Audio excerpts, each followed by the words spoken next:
அனைவருக்கும் வணக்கம். இன்னைக்கான ஆன்மீக தகவலில் நாம் பார்க்க போகிற ரொம்ப முக்கியமான ஒரு பயனுள்ள தகவல் என்ன அப்படின்னு பார்த்தீங்கன்னா, மே மாதம் 10ஆம் தேதி அக்ஷய திருதியை வருதுங்க. இந்த அக்ஷய திருதியை அப்படிங்கிறது ரொம்ப விசேஷமான ஒரு நாள். இந்த நாளில் நாம் தங்கம் வெள்ளி அப்படின்னு வாங்கணும் அப்படின்னா நம்மளுடைய வீட்டில் பார்த்தீங்கன்னா தங்கம் வந்து தங்கியிருக்கும். தங்கத்தினுடைய மதிப்பு வந்து நம்ம வீட்டில் அதிகரித்து கொண்டே போகும், தங்கம் சேர்ந்து கொண்டே போகும் அப்படின்னு சொல்வதுண்டு. அதனாலேயே இந்த அக்ஷய திருதியை அன்றைய தினத்தில் வந்து தங்கம் வெள்ளி போன்ற பொருட்களை வாங்குவாங்க. நம்மளுடைய வீட்டில் தங்கம் நிலையாக இருக்க வேண்டும் அப்படின்னா நாம் என்ன செய்யணும்? நம்ம வீட்டில் ஏன் தங்கம் வந்து தங்க மாட்டேங்கிறது, எப்போ பார்த்தாலும் அழகு கடையிலையோ இல்லை விற்கிற சூழ்நிலையோ ஏன் வருகிறது அப்படிங்கிறதுக்கான பல தகவலை தான் இன்றைக்கி வீடியோவில் நாம் தெரிஞ்சுக்க போகிறோம். உங்களுக்கு ஏன் தங்கம் சேரலை அப்படிங்கிறத பற்றின விவரத்தை நீங்கள் தெரிஞ்சுக்கணுமா, இல்லை உங்களுக்கு தங்கம் சேர்ந்து கொண்டே போகணும் அப்படின்னா நான் என்ன பண்ணணும் அப்படிங்கிறத நீங்கள் தெரிஞ்சுக்கணுமா? இந்த வீடியோவை ஸ்கிப் பண்ணாமல் கடைசி வரைக்கும் பாருங்கள்.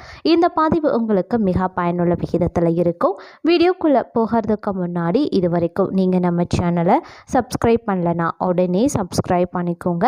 அப்படியே பக்கத்தில் இருக்கக்கூடிய நோட்டிஃபிகேஷனுக்கான பெல் பட்டனையும் ப்ரெஸ் பண்ணிக்கோங்க.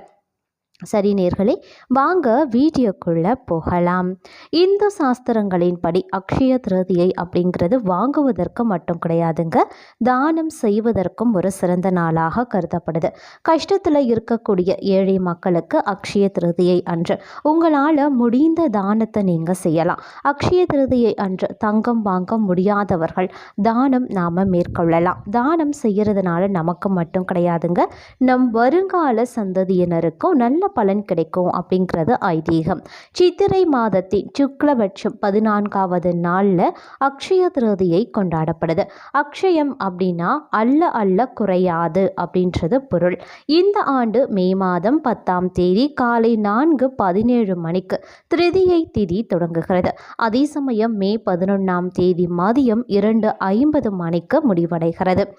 நகை வாங்க உகந்த நேரம் அப்படின்னு பார்த்தீங்கன்னா மே மாதம் 10ஆம் தேதி மற்றும் 11 ஆகிய இரு தினமும் காலை 5:33 மணி முதல் மதியம் 12:18 வரைக்கும் தங்கம் வெள்ளி போன்றவற்றை வாங்குவது இந்த ஆண்டு முழுவதும் லக்ஷ்மி தேவியின் ஆசீர்வாதத்தை தரும் நேரமாக கருதப்படுது.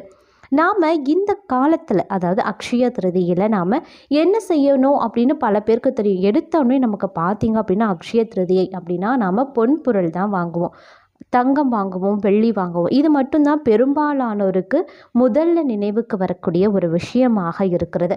ஆனால் தானம் செய்யணும் அப்படிங்கிற ஒரு விஷயம் அவங்களுக்கு வராது. அதே மாதிரி முன்னோர்களுடைய வழிபாடும் அவர்கள் நினைவுக்கு வர்றது கிடையாது.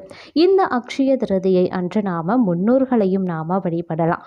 முன்னோர்களை நாம் வழிபடுவதன் மூலமாக நமக்கு பார்த்திங்க அப்படின்னா பல வகையான நன்மைகள் நமக்கு கிடைக்கப்பெறும்.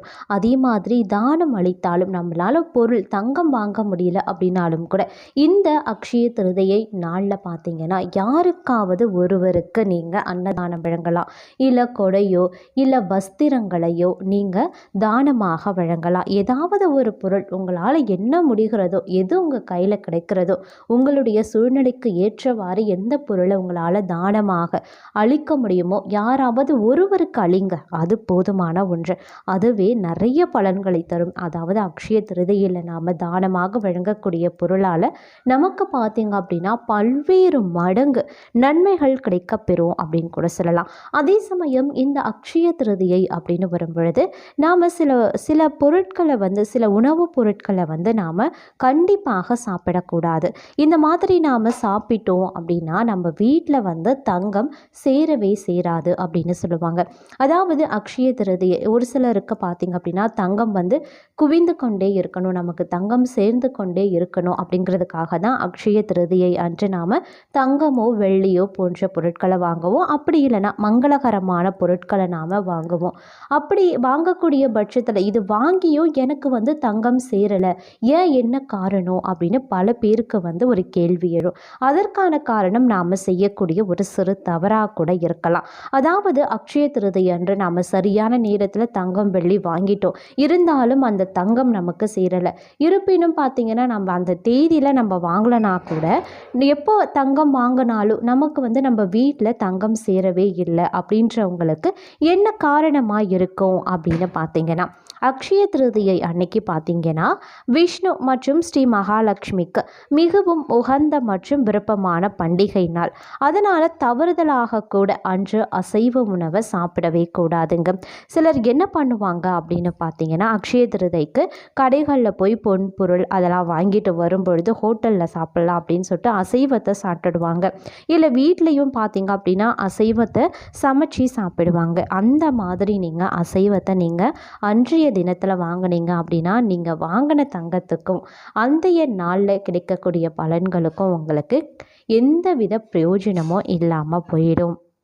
அதனால் முடிஞ்ச வரைக்கும் அக்ஷய திருதிய நாளன்று அசைவ உணவுகளை கண்டிப்பாக தவிர்த்து கொள்ளுங்க. அதே மாதிரி வீட்டில் இருக்கக்கூடிய ஆண்கள் மது அருந்துவதையும் தவிர்க்க வேண்டியது அவசியமாகிறது.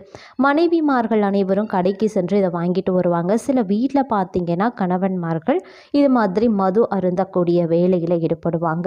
அந்த மாதிரி நீங்கள் செய்யக்கூடிய பட்சத்துலேயும் உங்கள் வீட்டில் பார்த்திங்கன்னா தங்கம் சேருவது அப்படிங்கிறது கடினமான ஒரு விஷயமாகவே இருக்கும். அதனால் கண்டிப்பாக இந்த தவறை நீங்கள் செய்யவே கூடாது. அசைவ உணவை சாப்பிடக்கூடாது, மது அருந்தவே கூடாது. அதே மாதிரி அக்ஷய திருதியை அன்று மது அருந்தினால் லக்ஷ்மி தேவியின் கோபத்திற்கு உள்ளாவீங்க. மேலும் வெங்காயம் மற்றும் பூண்டு சேர்த்த உணவை சாப்பிடக்கூடாது அப்படின்னு சொல்லப்படுது. இது ஏன் வெங்காயம் மற்றும் பூண்டு சேர்த்த உணவுகள் சாப்பிடக்கூடாது அப்படின்னு பார்த்தீங்கன்னா, அக்ஷய திருதியினால் நாம் முன்னோர்களை வழிபடக்கூடிய ஒரு நாளாக அமைகிறது. முன்னோர்கள் தர்ப்பணம் கொடுக்குறவங்க, திதி கொடுக்குறவங்க முன்னோர்களை நாம் வழிபடுறோம் அப்படின்னா நாம் என்ன பண்ணுவோம், அமாவாசை தினத்துலலாம் இந்த வெங்காயம் பூண்டை நாம் தவிர்த்து கொள்வோம். அதே மாதிரி தாங்க அக்ஷய திருதியை நாள்லையும் நாம் வெங்காயம் பூண்டு இந்த இரண்டையும் நாம் தவிர்த்து கொள்ளணும். அப்போ தான் நமக்கு பார்த்திங்கன்னா நம்ம வாங்கக்கூடிய தங்கம் நமக்கு பயனுள்ளதாக இருக்கும். நம்ம வீட்லேயும் பார்த்திங்க அப்படின்னா தங்கம் சேர்ந்து கொண்டே இருக்கும். இந்த மாதிரியான சின்ன சின்ன தவறுகளை நீங்கள் தெரிந்தும் தெரியாமலும் செய்யக்கூடிய பட்சத்தில் உங்களுக்கு பார்த்தீங்கன்னா உங்கள் வீட்டில் உங்களுக்கு கண்டிப்பாக தங்கம் சேராது. நீங்கள் அக்ஷய திருதிய நாளில் விரதம் இருந்து வழிபட்டு நீங்கள் தங்கம் வாங்கினாலும் கூட, சரியான நேரத்தில் போய் நீங்கள் தங்கம் வாங்கினாலும் கூட, இந்த மாதிரி நீங்கள் சிறு தவறு செய்தாலும் அந்த தங்கம் உங்களுடைய வீட்டில் நிலைக்காது. அதனால் இதெல்லாம் கொஞ்சம் கவனமாக இருந்துக்க பாருங்க.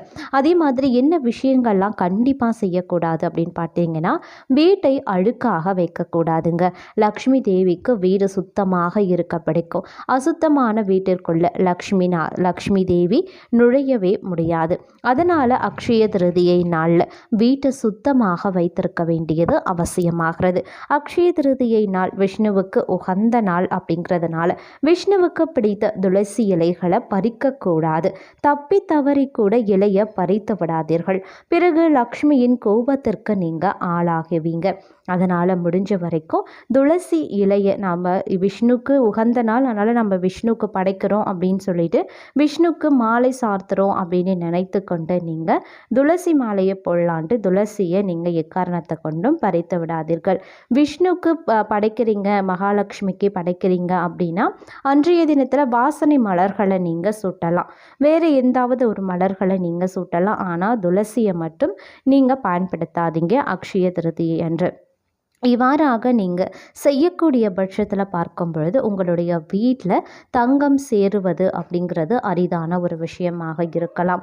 தங்கம் சேராமல் போவதற்கும் இதுவும் அடிப்படை காரணமாகவும் முக்கிய காரணமாகவும் அமையப்பெறுகிறது. அதனால் எக்காரணத்தை கொண்டும் தப்பி தவறி இந்த ஒரு செயலை மட்டும் செய்து விடாதீங்க. இந்த காலத்தில் நாம் என்ன விஷயங்கள் செய்யலாம் அப்படின்னு பார்த்தீங்கன்னா, அக்ஷய திருதியை நாளில் பக்தியுடன் தேவியை வணங்க நினைக்கிறவங்க தங்களுடைய உடலையும் மனதையும் சுத்தமாக வைத்திருக்க வேண்டியது அவசியமாகிறது. இந்த நேரத்தில் நீங்கள் யாரிடமும் கோபத்தையோ வெறுப்பையோ பொறாமையோ போன்ற உணர்வுகளை கொண்டிருக்கவே கூடாது. இந்த மாதிரியான உணர்வுகள் உங்களுடைய மனதில் இருந்தாலும் லக்ஷ்மி தேவி உங்கள் வீட்டில் வாசம் செய்ய மாட்டாங்க. மிகுந்த பக்தியுடனும் புனித தன்மையுடனும் அம்மனுக்கு பூஜைகள் செய்ய வேண்டியது ரொம்ப ரொம்ப முக்கியமான ஒன்றுங்க. அது மட்டும் இல்லாமல் தங்கம் வாங்கும்போது நாம் என்ன மாதிரி விஷயங்கள்லாம் கவனமாக இருக்கணும் அப்படின்னு பார்த்தீங்கன்னா, அக்ஷய திருதியை அன்று தங்கம் வாங்குபவர்கள் இது எல்லாத்தையுமே கவனத்தில் கொள்ள வேண்டும். தங்கம் வாங்கியவுடன் பலரும் உடனே அதை அணிந்து கொள்வார்கள். அது தவறு என்று சொல்லப்படுது. தங்கம் வாங்கியவர்கள் பெரியவர்கள் கையால் அர்ச்சனை செய்த பிறகை அணிய வேண்டும். இந்த விதிகளை பின்பற்றினால் மட்டுமே அக்ஷய திருதியை உங்களுக்கு பொக்கிஷமாக இருக்கும். இல்லையேல் வறுமை பீடிக்கும் அப்படின்னு கூறப்படுகிறது.